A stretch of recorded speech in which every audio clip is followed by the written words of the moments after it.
तपाई यतिखेर हेर्दै हुनुहुन्छ त्रिशुली खबर टिभी।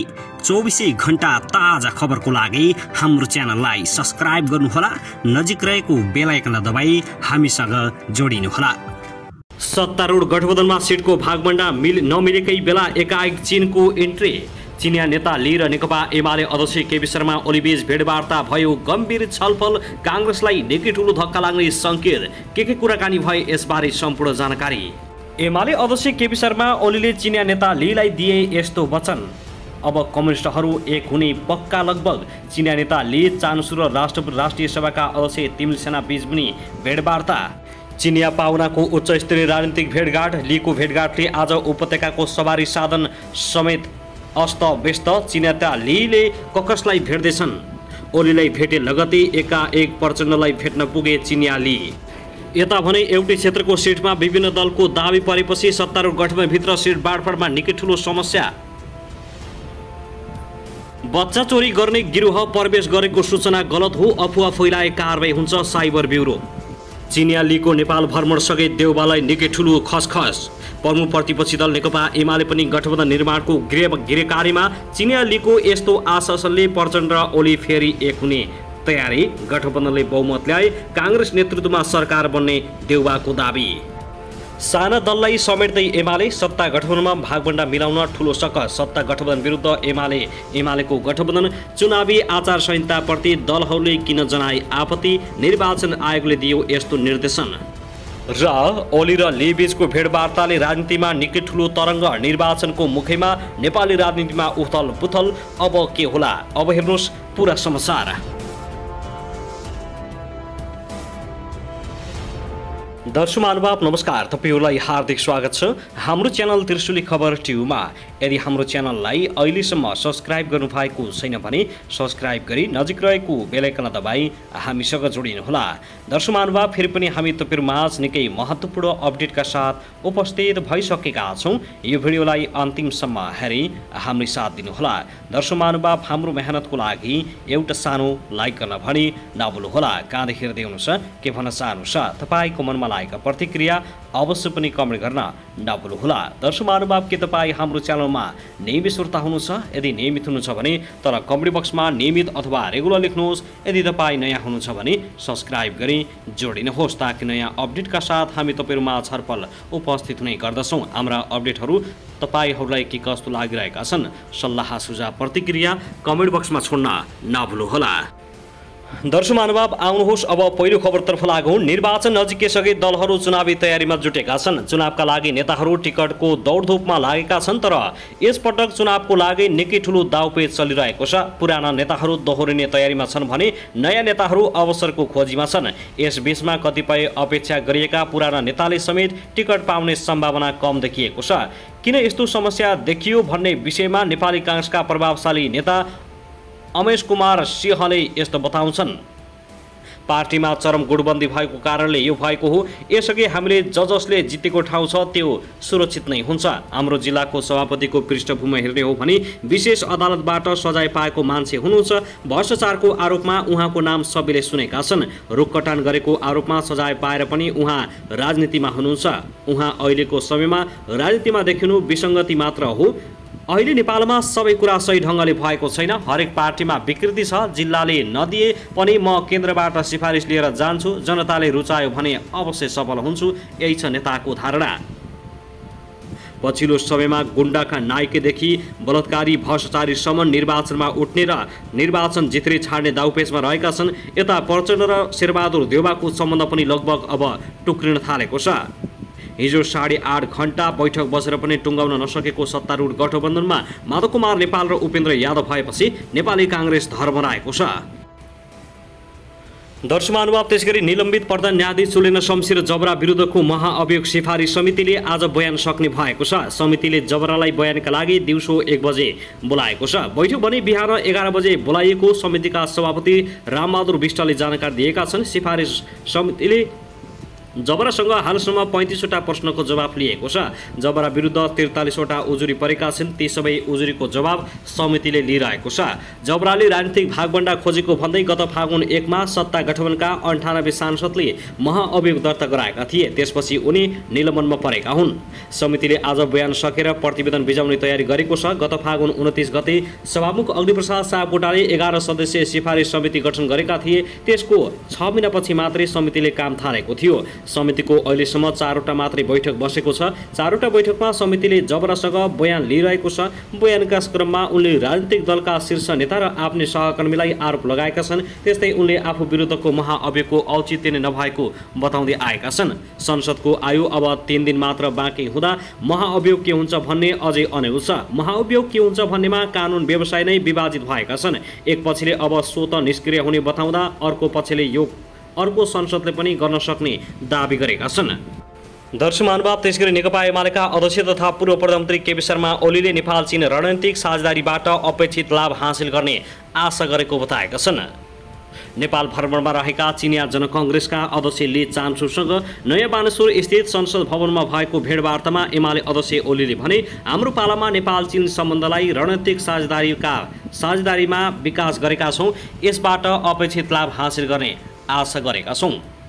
उक्त वार्तामा सहभागी एक पदाधिकारीका अनुसार ओलीले आगामी अक्टोबरमा हुन लागेको चिनिया कम्युनिस्ट पार्टी सीपीसीको 20औं महाधिवेशन सफलतापूर्वक सम्पन्नको लागि शुभकामना दिएका छन्।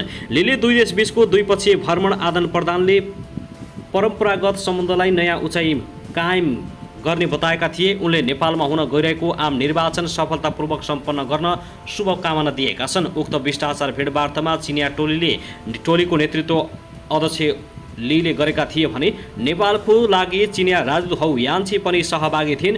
एमालेका तर्फबाट अध्यक्ष ओलीसँगै विदेश विभागका प्रमुख राजन भट्टराई, अर्का उपमहासचिव विष्णु रिमाल, पूर्व राजदूत तथा विदेश विभाग सदस्य अन्जान साक्य लगायत सहभागी थिए।